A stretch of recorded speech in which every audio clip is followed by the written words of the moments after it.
হাঁপাচ্ছিস যে? আলমারিটা এত ঠেললাম তবু একটু সরলো না। এই যে তুমি ঘেমে গেছো, হাঁপিয়ে গেছো, এগুলো সবই সত্যি, কিন্তু পদার্থবিজ্ঞানের ভাষায় তুমি কিন্তু কোনো কাজই করনি। তাহলে কাজ বলতে কি বোঝায়?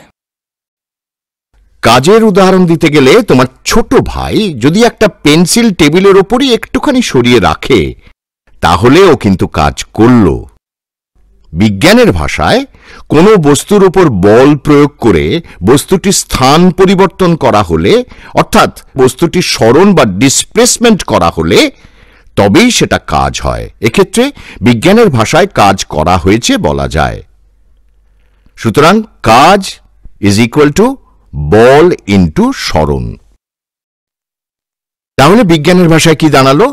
বস্তুর ওপর পি বল প্রয়োগ করলে বস্তুর সরণ হয় এস। সুতরাং কাজ করা হয়েছে ডব্লিউ, অর্থাৎ W is equal two P into S, বা কৃতকার্য ইজ ইকুয়াল টু প্রযুক্ত বল ইন্টু বস্তুর সরণ।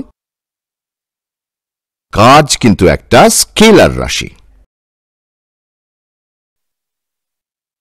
কার্যের পরম একক।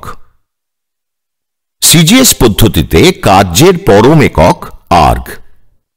কোন বস্তুর ওপর এক ডাইন বল প্রয়োগ করলে যদি বলের অভিমুখে বলের প্রয়োগবিন্দুর সরণ 1 সেন্টিমিটার হয়, তবে কৃত কার্যের পরিমাণকে 1 আর্গ বলে। অর্থাৎ 1 erg is equal to 1 dine into 1 centimetre equal to 1 dine centimetre. SI পদ্ধতিতে কার্যের পরম একক জুল।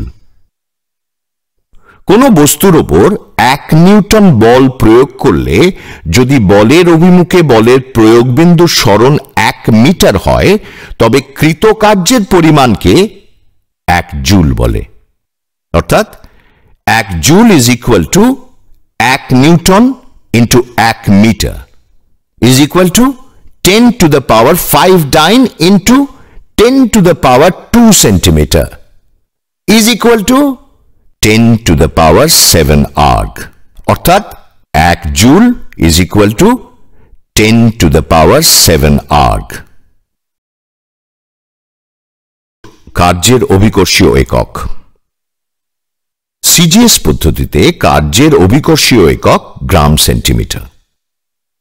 1 গ্রাম ভর বিশিষ্ট কোনো বস্তুকে অভিকর্ষের বিরুদ্ধে 1 সেন্টিমিটার উপরে তুলতে যে কার্য করা হয় তাকে 1 গ্রাম সেন্টিমিটার বলে।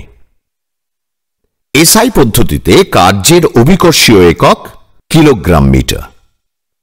1 কিলোগ্রাম ভর বিশিষ্ট কোনো বস্তুকে অভিকর্ষের বিরুদ্ধে 1 মিটার উপরে তুলতে যে কার্য করা হয় তাকে 1 কিলোগ্রাম মিটার বলে।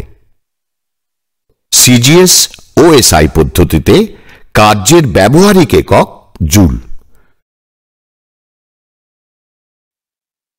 আচ্ছা, আমি যদি বলি কার্যহীন বল, এই কার্যহীন বল বললে তোমাদের কি মনে হতে পারে?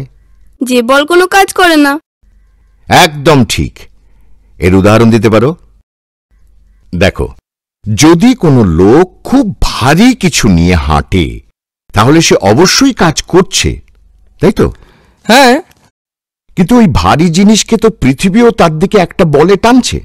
ওই বল হলো অভিকর্ষজ বল।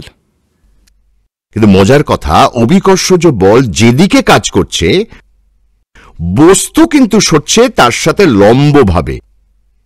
তাই এখানে অভিকর্ষজ বলকে বলা হয় কার্যহীন বল।